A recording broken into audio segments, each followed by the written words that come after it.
Hello बच्चों, welcome to my YouTube channel Ekta study centre, Sulempur Bazar, Tanda, Ambedkar Nagar. बच्चों, आज हम लोग पढ़ेंगे टाइप्स ऑफ मैट्रिक्स, आव्यूहों के प्रकार। तो उसमें सबसे पहले हम लोग पढ़ेंगे पंक्ति आव्यूह, रो मैट्रिक्स क्या होता है। ऐसा मैट्रिक्स जिसमें केवल एक पंक्ति होती है और एक से अधिक स्तंभ होते हैं, एक से अधिक कॉलम होते हैं। ऐसा मैट्रिक्स जिसमें वन रो हो और कॉलम कई हों, मेनी कॉलम, ठीक है। तो उस केस में वो मैट्रिक्स क्या होगा? रो मैट्रिक्स होगा। इसमें कोई समस्या है किसी को? समझ गए? बस ये आपको ध्यान रखना कि ये पंक्ति जो है एक ही होगी और दूसरा होता है कॉलम मैट्रिक्स, स्तंभ आव्यूह। ऐसा मैट्रिक्स जिसमें केवल एक स्तंभ हो, ठीक है। जैसे ये 4 इंटू 1। ऐसा मैट्रिक्स जिसमें केवल एक स्तंभ हो और एक से ज़्यादा क्या हो? पंक्तियां हो, रो हो, है ना। वो मैट्रिक्स क्या कहलाता है? कॉलम मैट्रिक्स बोला जाता है। Clear? That matrix is called a column matrix in which the number of column is 1 and only 1, but number of row has many, है ना। मेनी रो हो सकते हैं लेकिन कॉलम एक और केवल एक ही हो, तो वो स्तंभ आव्यूह होता है। तीसरे आव्यूह की ओर अगर हम लोग आगे बढ़ें तो उसमें पढ़ेंगे वर्ग आव्यूह, स्क्वायर मैट्रिक्स, वर्ग आव्यूह। ये बहुत ज़्यादा इंपॉर्टेंट है। Square matrix, that matrix is called a square matrix in which number of row is equal to number of column. ऐसा मैट्रिक्स स्क्वायर मैट्रिक्स बोला जाता है जिसमें पंक्तियों की संख्या स्तंभों की संख्या के बराबर होता है। कंफर्म? ऐसा मैट्रिक्स स्क्वायर मैट्रिक्स बोला जाता है जिसमें number of row is equal to number of column, है ना। पंक्तियों की संख्या स्तंभों की संख्या के बराबर हो। यहाँ हम देख रहे हैं 2 इंटू 2, तो वो 2 इंटू 2 का हो, 3 इंटू 3 का हो, m इंटू m का हो, n इंटू n का हो, कोई प्रॉब्लम नहीं, ठीक है। स्क्वायर मैट्रिक्स होता है। नेक्स्ट,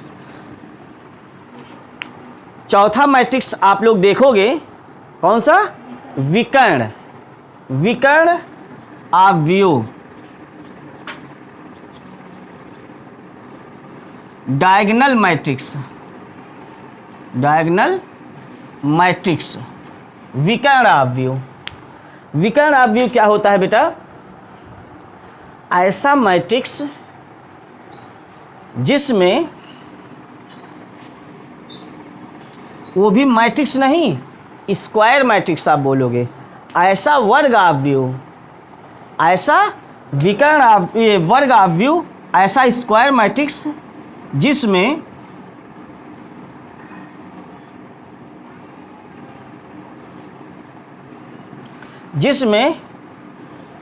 ये जो विकर्ण है ना, इसमें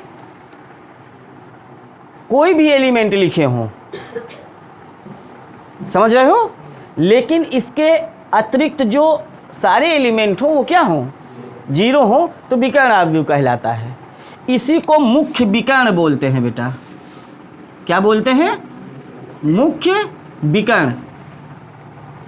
विकर्ण के अवयव शून्य ना हो, उसके अतिरिक्त जितने भी एलिमेंट हैं वो सब शून्य हो, विकर्ण आव्यूह कहलाता है। ऐसा वर्ग आव्यूह जिसमें मुख्य विकर्ण के अवयव शून्य ना हो, उसके अतिरिक्त सारे अवयव क्या हों?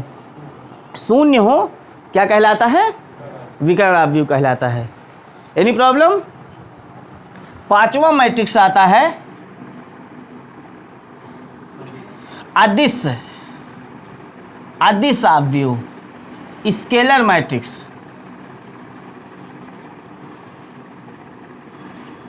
स्केलर मैट्रिक्स, ऐसा ऐसा वर्ग आव्यूह, यहाँ भी आपको बोलना है, या ऐसा कर सकते हो, ऐसा विकर्ण आव्यूह, ऐसा विकर्ण आव्यूह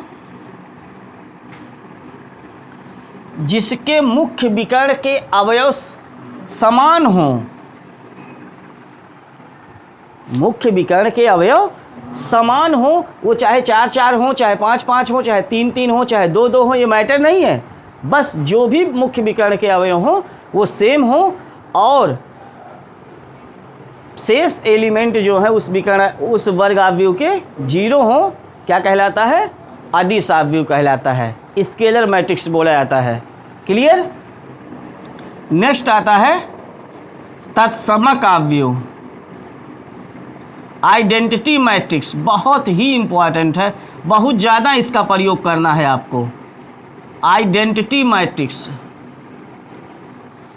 तत्समक आव्यूह, ये क्या होता है? आइडेंटिटी मैट्रिक्स क्या होता है?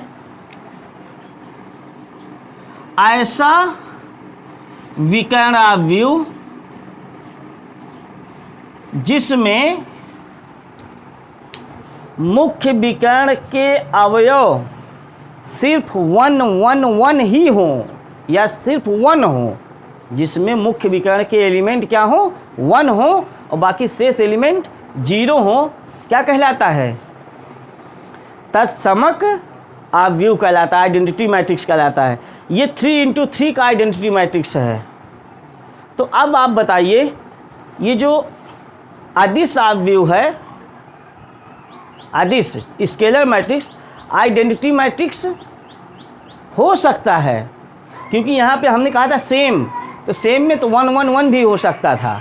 तो कहने का मतलब स्केलर जो होता है वो आइडेंटिटी हो सकता है, बट आइडेंटिटी जो होता है वो स्केलर नहीं हो सकता। ये मैटर आप दिमाग में बनाए रखिएगा। ये 3x3 का आइडेंटिटी मैट्रिक्स है। अगर 2x2 का आइडेंटिटी मैट्रिक्स लिखना होता तो 1 0 0 1 ऐसे लिखा जाता। आइडेंटिटी मैट्रिक्स लिखना जान लो, 2x2 में 1 0 0 1, मुख्य विकर्ण के अवयव सिर्फ 1 रहेंगे, बाकी सब 0। अब 3 का हो गया तो 3 एलिमेंट 1 1 रहेगा मुख्य विकर्ण पे। 4 का भी ऐसे हो सकता है, 4x4 ऑर्डर का। ठीक है, तो आप लोगों ने इसमें अभी अभी सीखा कितने मैट्रिक्स? 6 मैट्रिक्स यहाँ पे सीख लिया। उसके बाद आता है 7वां शून्य आव्यूह, 0 मैट्रिक्स। ऐसा मैट्रिक्स, ऐसा वर्ग आव्यूह जिसके ऑल एलिमेंट्स क्या हों, या वर्ग नहीं कहेंगे, कोई भी प्रकार का मैट्रिक्स हो, है ना, वो क्या होगा? शून्य आव्यूह होगा। लेकिन तब जब उसके हर एलिमेंट क्या हो? शून्य हो, 0 हो, 0 मैट्रिक्स कहलाएगा। इसकी ऑर्डर कितनी है?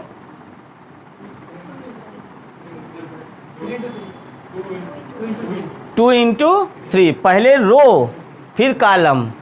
ठीक है, तो ऐसे भी हो सकता है 0 मैट्रिक्स, ऐसे भी हो सकता है, ऐसे भी हो सकता है।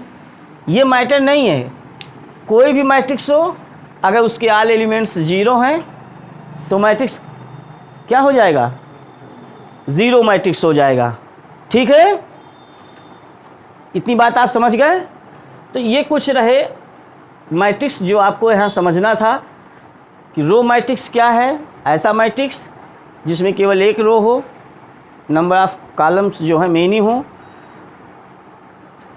स्तंभ कॉलम मैट्रिक्स क्या होगा? ऐसा मैट्रिक्स जिसमें एक कॉलम हो, बाकी कई रो हो।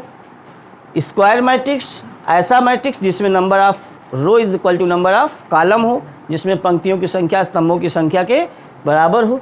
विकर्ण आव्यूह ऐसा मैट्रिक्स जिसके मुख्य विकर्ण के अवयव सिर्फ शून्य ना हो और उसके अलावा जितने भी उस ऐसा वर्ग आव्यूह जिसके मुख्य विकर्ण में अवयव शून्य ना हो और उसके अतिरिक्त जितने भी अवयव हो सब शून्य हो, विकर्ण आव्यूह कहलाता है।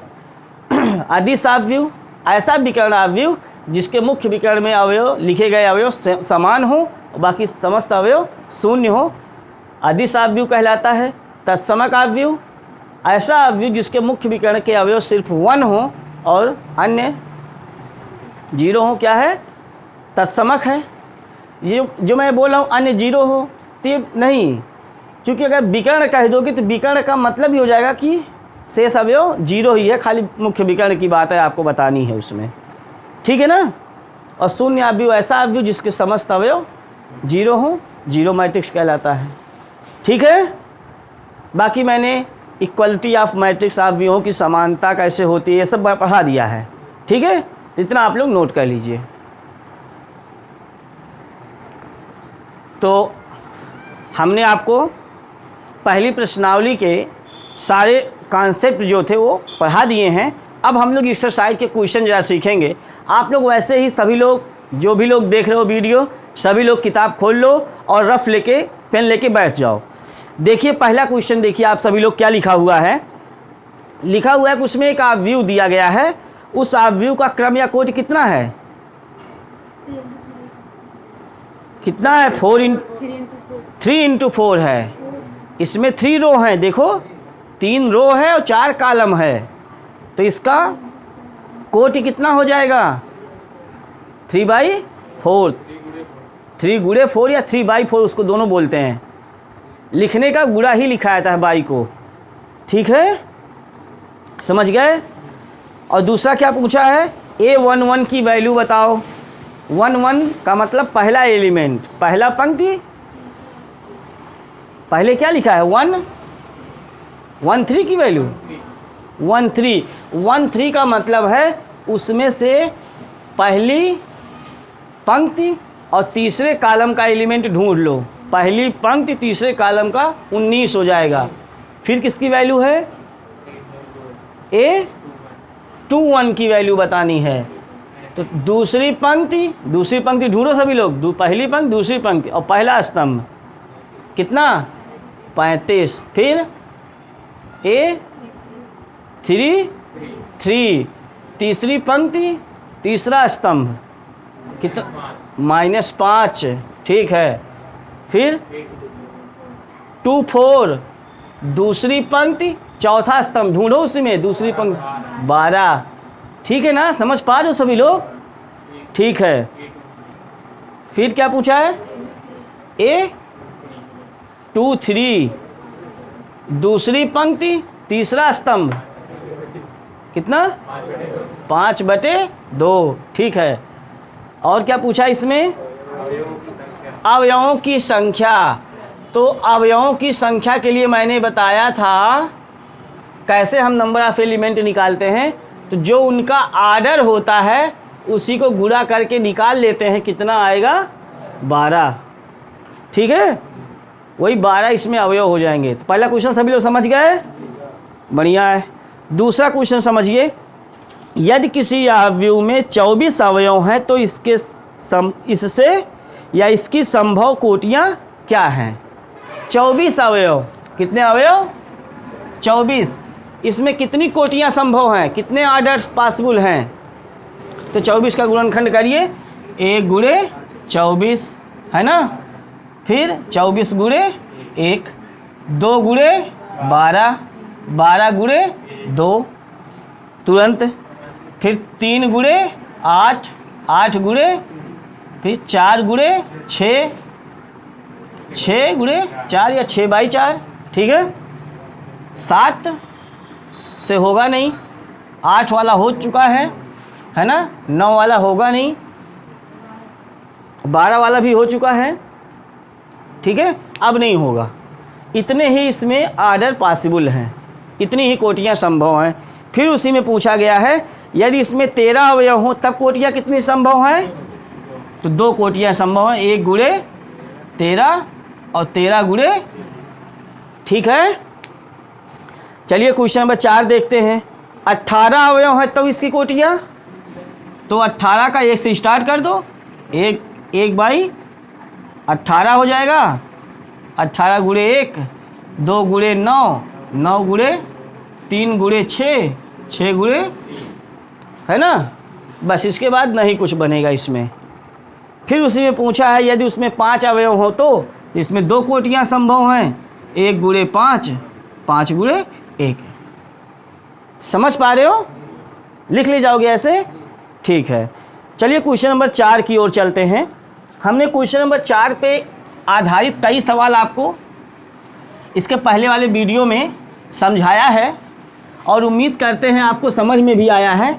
चलिए क्या है उसमें, चलिए देखिए। पहला क्वेश्चन, आपको जो मैट्रिक्स दिया गया है वो कितने गुणे कितने का, 2 गुणे 2 क्रम का मैट्रिक्स बनाना है।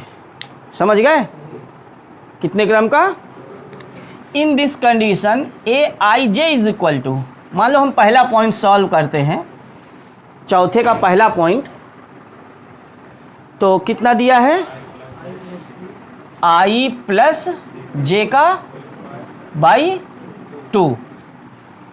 कोई प्रॉब्लम? अब आप बताओ इसका मतलब क्या है? 2 गुणे 2 का मतलब है यहाँ हमें 1 1 1 2 2 1 2 2, ये मतलब हो गया इसका कि हमें 2 गुणे 2 क्रम का यहाँ मैट्रिक्स लिखना है। ठीक है, अब ये चारों अवयव इसी में रख रख के निकाल लेंगे और फिर लाके यहीं रख देंगे, मैट्रिक्स हो जाएगा। तो कैसे निकालेंगे? A11 इज इक्वल टू, यहाँ पे रखोगे 1 1 का मतलब I का मान भी 1 है, J का मान भी 1 है, तो 1 + 1 का स्क्वायर बटे 2, 2 का वर्ग 4 बटे 2 2। समझ पा रहे हो ना? A12 1 + 2/2 का होल स्क्वायर 9/2 आ जाएगा। 2 1 2 + 1 का होल स्क्वायर बाई 2 9/2 2 2 + 2 का होल स्क्वायर बाई 2 4 का वर्ग 16 बटे 2 8। अब आपका आंसर कितना हो जाएगा? सारी वैल्यू इसमें पुट कर दीजिए, सबका मान 2 9 बटे 2 9/2 और 8। ये आपका आंसर हो गया। समझे कैसे कंस्ट्रक्ट करते हैं, कैसे हम बनाते हैं, कैसे निर्माण करते हैं 2 गुणे 2 क्रम का, 3 गुणे 3 क्रम का। अगर 3 गुणे 3 का होता तो पहले आप चौथा सवाल समझिए। ऐसे आपको बेटा दूसरा पॉइंट भी निकालना है, समझ रहे हो ना? ऐसे ही तीसरा पॉइंट भी निकाल लेना है आंसर में, लेकिन सब में 2 गुणे 2 का ही रहेगा। लगा सकते हो सभी लोग? बढ़िया है। चलिए 5वां सवाल समझते हैं। 5वें सवाल में आप देखिए 3 गुणे 4, एक 3 गुणे 4 अवयव की रचना कीजिए, 3 गुणे 4 का। तो आप समझिए A इज इक्वल टू, जो यहाँ लिखना है आपको Aij, उसका क्रम कितना है? 3/4 है। 3 रो रहेगा और 4 कॉलम रहेगा उसमें। और Aij की वैल्यू क्या है? मान लो पहला पॉइंट लगा लेते हैं, 5वें का पहला पॉइंट कितना है? हाफ मॉड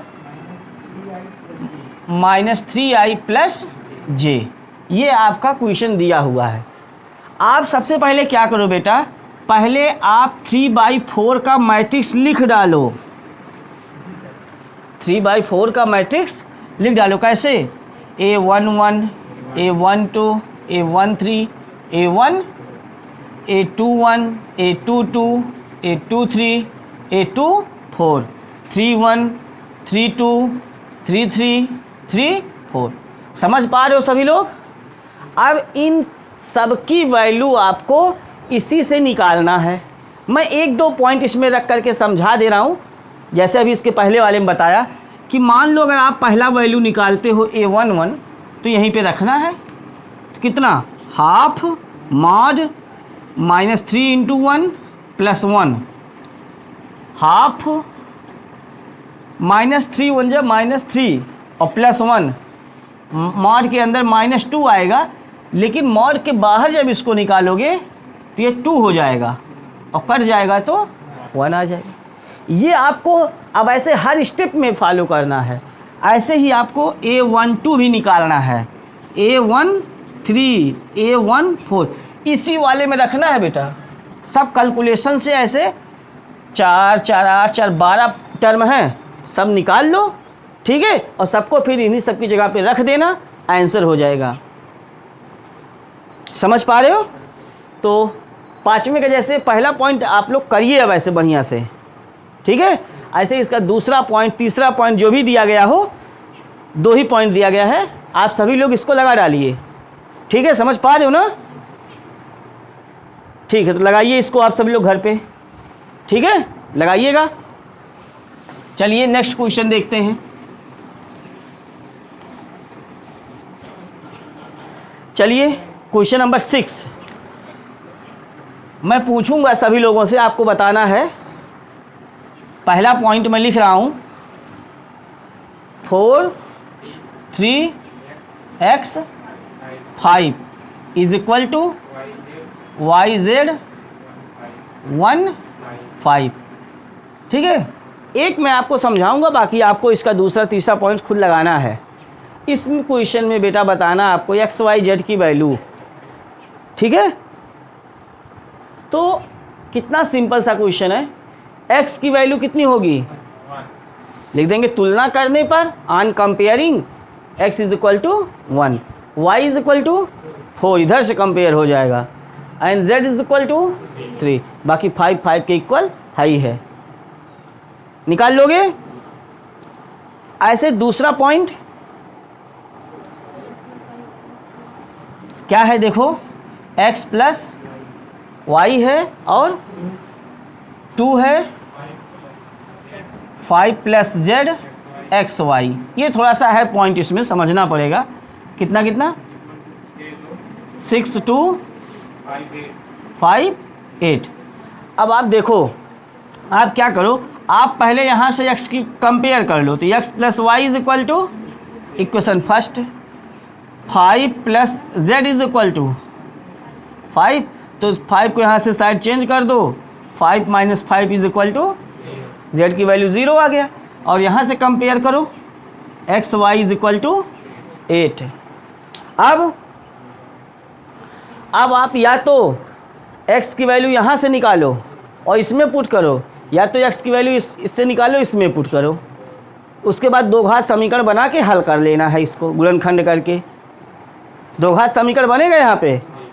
जैसे यहाँ से x की वैल्यू निकालोगे तो क्या आएगा, 6 माइनस, यहाँ रख दो x की जगह पे, 6 minus Y into Y is equal to 8, 6y minus Y square is equal to, सबको उधर ले जाओ, इक्वेशन बना लो, Y square minus 6y plus 8 is equal to, यहाँ से आप गुणनखंड करके y का 2 मान निकलेगा, तो y का दोनों मान बारी बारी से यहाँ रख दीजिएगा, x का भी 2 मान आ जाएगा।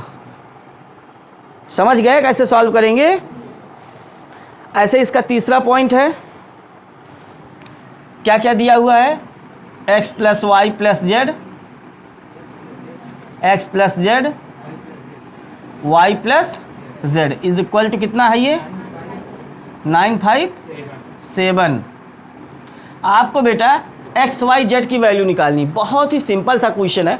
आप क्या करो, आप पहले तुलना कर लो, 9 x plus z is equal to 5, y plus z is equal to, देखो कितना आसान है।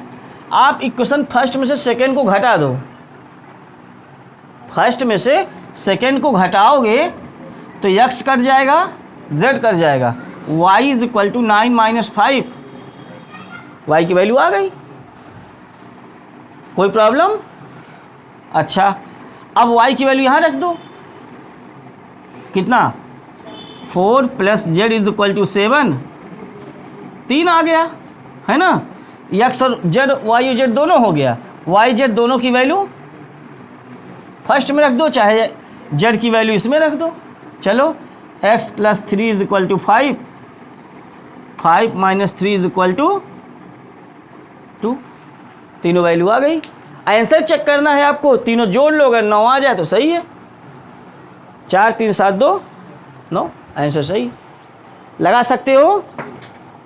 ठीक है, क्वेश्चन नंबर 8 में, क्वेश्चन नंबर 7, ये क्वेश्चन देखिए ABCD वाला बोर्ड पेपर में आता है। ABCD वाला तो सॉल्व किए हो घर पे, हो गया है क्लियर, तुलना करके समीकरण बना लेंगे, समीकरण को हल कर लेंगे। तो होमवर्क में है ये क्वेश्चन, तब सॉल्व कर लीजिएगा सभी लोग, नहीं आएगा तो कमेंट के माध्यम से पूछना वीडियो में, ठीक है। चलो क्वेश्चन नंबर 8 समझते हैं। क्वेश्चन नंबर 8 में क्या कह रहा है कि ये क्वेश्चन में जो a इज इक्वल टू ये लिखा हुआ है, a is equal to aij m गुणे n, यम इन बाई n आर्डर का एक मैट्रिक्स है। ये स्क्वायर मैट्रिक्स कब होगा, वर्ग आव्यूह कब होगा, जब यम बराबर, बहुत ही बढ़िया, जब पंक्तियों की संख्या स्तंभों की संख्या के, अर्थात इसमें कौन सा ऑप्शन करेक्ट होगा, सी वाला।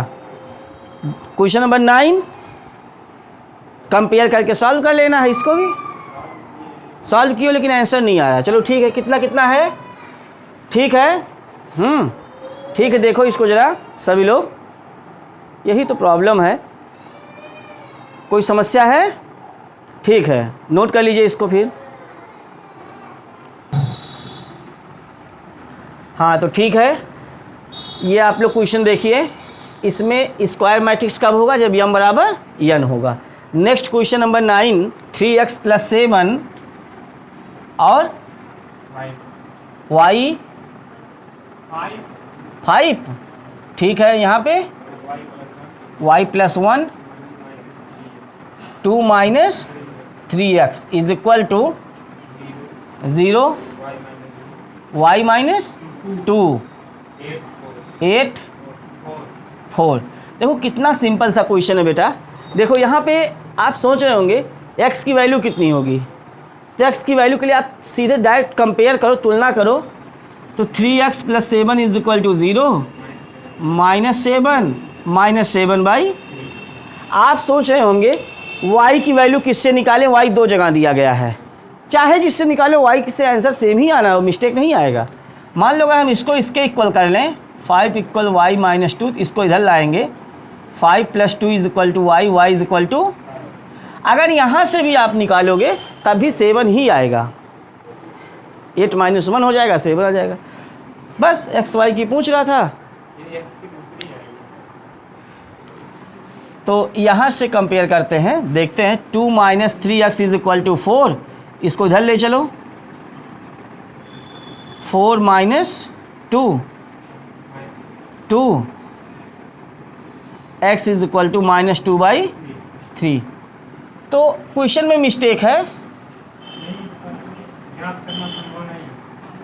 अच्छा आंसर में क्या है, तो हाँ यहाँ पे x की 2 वैल्यू आ जा रही है ना, x की 2 वैल्यू आ जा रही है, जबकि सेम वैल्यू आना चाहिए। जैसे y 2 जगह था तो y की 2 वैल्यू नहीं बल्कि सेम आ रही है, ऐसे x वाला 2 जगह है तो उससे भी सेम आंसर आना चाहिए था, आया नहीं, तो बस ये आंसर सही नहीं होगा, इसमें ज्ञात करना संभव नहीं x की वैल्यू, ठीक है। 3 × 3 कोटि के एक ऐसे आव्यूहों की कुल कितनी संख्या होगी जिसकी प्रत्येक प्रविष्टियाँ 0 या 1 हो, ठीक है। तो देखो इसका एक छोटा सा फंडा फार्मूला है, 0 और 1 जब प्रविष्टियाँ दी गई हो तो इसमें कितने एलिमेंट कह रहा है, 2 एलिमेंट, कितने एलिमेंट, 2, और 3 × 3 ऑर्डर से कुल कितने एलिमेंट बन जाते हैं, 9, ठीक है। तो कितने कुल आर्डर इसके संभव हैं, इसके लिए क्या करना होता है, जो यहाँ पे प्रविष्टियाँ दी गई हों उनकी संख्या पर जो इसकी कुल संख्या आ रही उतनी पावर लगा देनी है, ये फार्मूला होता है। जो प्रविष्टियाँ यहाँ दी गई हों, जितना 3 प्रविष्टियाँ दी गई 3 की पावर उतना लगाएंगे, 2 प्रविष्टियाँ दी गई हैं तो 2 की पावर, ठीक है। और जितने आर्डर का मैट्रिक्स बनाना उसमें कुल एलिमेंट कितने हैं उसकी पावर पे लगा देंगे, तो कितनी, क्या पूछा है, कुल कितनी संख्या होगी ना, अवयवों की कुल कितनी संख्या होगी, तो नंबर ऑफ मैट्रिक्सेस पता चल जाएंगे आपको। तो कितना हो जाएगा, 2 को 9 बार गुणा कर लो, 2 दूना 4 दूना 8 दूना 16 दूना 32 दूना 64 दूना 128 दूना 256 दूना 512, ठीक है, वो आपका आंसर करेक्ट हो जाएगा। क्लियर है, ठीक है। तो ये पहली प्रश्नावली आपकी जो है कंप्लीट हो जाती है। चलो ठीक है, तो पहली प्रश्नावली आप लोगों की कंफर्म हो गई। आप लोग अगर हमारा वीडियो आपको पसंद आ रहा हो तो चैनल को लाइक, शेयर और सब्सक्राइब जरूर कर लें। कोई भी प्रॉब्लम होती है तो आप कमेंट के माध्यम से पूछें, ठीक है, एनी प्रॉब्लम। लेकिन चैनल सभी लोग सब्सक्राइब जरूर कर लो और सब्सक्राइब करने के बाद बेल आइकन दबा लो। बेल आइकन दबाने के बाद उस पर ऑल नोटिफिकेशन पे कर लो, जिससे कि जो भी वीडियो आपको डाला जाएगा उसका सिंबल तुरंत आपको मिल जाएगा, उसका नोटिफिकेशन तुरंत आपको मिल जाए। ठीक है, बेस्ट ऑफ लक।